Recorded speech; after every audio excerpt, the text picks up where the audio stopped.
I love Excellent Men comics, don't I? Especially the people who read them.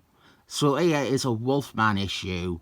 Wolfman issue 20 from what is now a long time ago. This is by Mac Millar and Junior Jr. It is part one of a big mega story called Enemy of the State. This is the full cover right here. On the back we have various characters who we will be seeing throughout this story arc, such as the Excellent Men, Captain America, and Fantastic Force. Emma Frosty's is the best one, obviously. The cover is more widely known for just its front image. There have been several remakes of this. There was a variant cover for this issue with him in his brown costume for some reason. Later on they did a reprint of the first three parts, and that had a cover with him as Patches Pallone. There was also a Dead Pills cover that was based on this. I do want to point something out that nobody else might have ever pointed out. The brown suit variant is actually using the original pencils as the basis for its layout, whereas the main cover was changed. Most notably, his arm is in a completely different position. But there's also little differences with one of the swords being at the forefront of the image. The Patches Pallone one, that was just an insert. They just used the same artwork as the finished cover for that. They just inserted that new bit of art onto a stat. Weirdly, they used the brown costume variant as the cover to the trade paperback. This story has had a fascinating life cycle. It began as one of those must-read Wolfman stories, and it maintained that reputation for maybe 10 years, and then just nobody talks about it anymore. We have a nice, simple, effective story premise to begin with anyway. One of Wolfman's acquaintances in Japan has had their son kidnapped by mistake. They think that it is the son of a rich family, but they are not rich. They cannot afford the ransom, and all seems lost for darling little Enoch until they remember they know Wolfman tangentially, and now he has been called in to help resolve things. Wolfman, his Japanese connections, his time in Japan, his alliances in Japan, they were mostly a Hank Miller thing.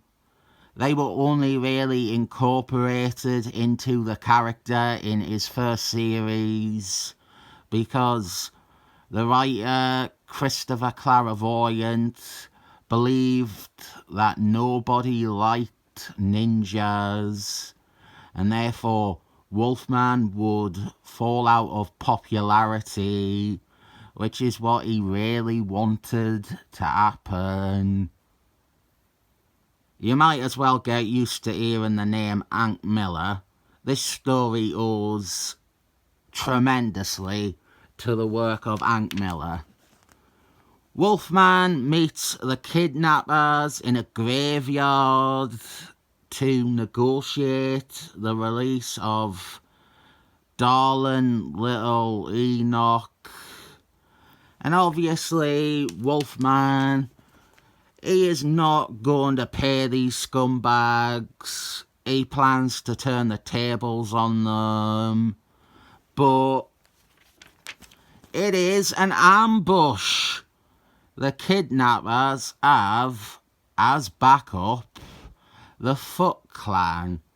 They were lying in wait in the graveyard. This is a really good little reveal.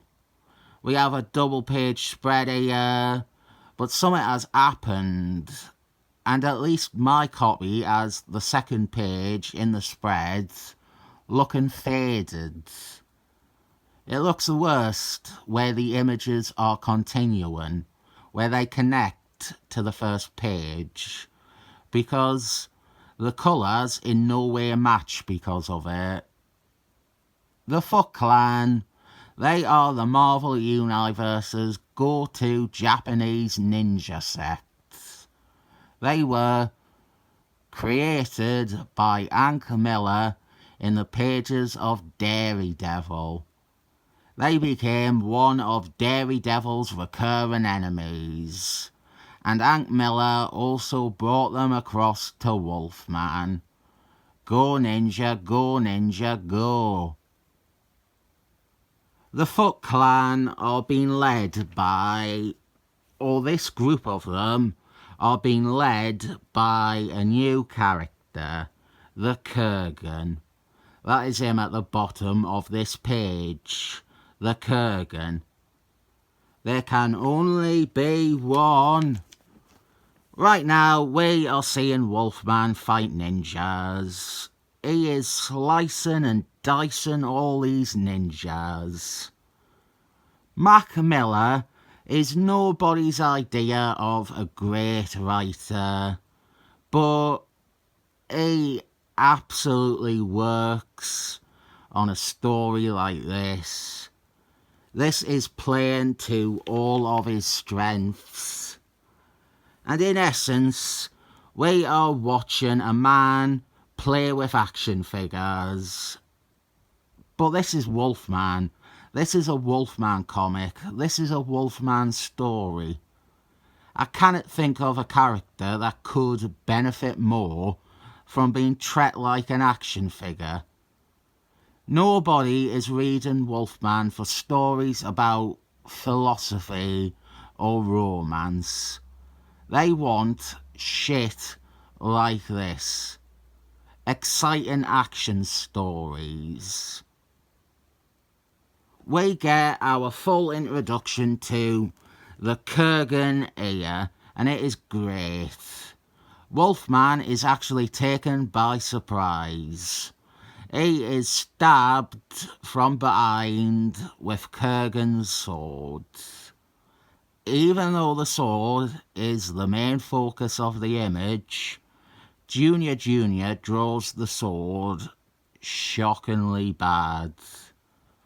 My belief is that he didn't draw the sword first, which he should have done. He added the sword after having drawn the figures. That is why it isn't straight, why each part of the blade that we see doesn't feel connected to the other parts, and why the hilt and the handle extends so much, and also why the Kurgan is holding his sword so awkwardly. It is a shame to criticise that, because this is also the best part of the issue. Wolfman is defeated by the Kurgan, who tells him that the boy is dead and was fed to pigs. The Kurgan is set up terrifically. We get a great villain in this story. We get a decent new nemesis for Wolfman for a few issues. He does sadly have more appearances, and they are all in the comics I don't want to talk or think about. Benson wrote them loads, and Benson wrote them terribly. Benson heard the words Wolfman enemy, and that was the extent of his understanding of the character. He also is prominent in the recent Excellent Men farces, which depress me beyond belief, and I don't consider them worth considering. After an ad break, we cut to 1 week later, and I am just thankful we didn't open with this scene, and then we followed this with the scene we just saw from a week ago. Elliot Pride, the Excellent Men's very own, has now been called to Japan by the same family who contacted Wolfman. They are concerned because not only is Enoch still missing, but Wolfman has also disappeared. Elliot Pride. This was before he transitioned. He too has ties to Japan because Christopher Clairvoyant. When Christopher Clairvoyant realised that people actually liked ninjas and samurais, he straight away went, well, fuck Wolfman, Elliot Pride is having it too. Elliot Pride is a bit interesting because he is set up as if he is going to be a more major character in the story, and he isn't really. He does have another bit later on, but this setup would suggest he is going to be closer to the heart of the adventure, and he's not. In fact, he is responsible for the worst part of the story. Cut to 1 month later. I am thankful we didn't open with this scene, and then we followed this with that scene of Elliot Pride in Japan from a month ago, and then we followed that scene with the scene of Wolfman from a month and a week ago. Samuel L. Jackson and Elektra, they are looking into the Foot Clan, especially the Kurgan. They find out that the Foot Clan have a hit list, of which Wolfman was at the top of. And we also learn that the Foot Clan, they have joined forces with Hydra. S.H.I.E.L.D, Sam Jackson, and Elektra, they will all be significant characters in this story, especially Elektra. Continuing the Hank Miller love train, Elektra was created by Hank Miller. I will talk about her history in more detail in a future part. We now cut to 12 hours later, and I am glad we didn't start with this scene and then cut back to 12 hours earlier, and then cut back to a month before that, and then cut back to a week before that. S.H.I.E.L.D have found Wolfman. He was off burnt alive in a Hydra base. And we get his internal monologue here, and we hear 2 voices in his head. And I'll cut to the chase. Wolfman has been reprogrammed. He has been brainwashed by Hydra and the Foot Clan. He is now their killing machine, and he is even killing random S.H.I.E.L.D nurses. This issue ends more or less on that reveal, and teasing us this lethally evil Wolfman versus Elektra in part 2. It might be a surprise, but I do recommend this issue. I think it's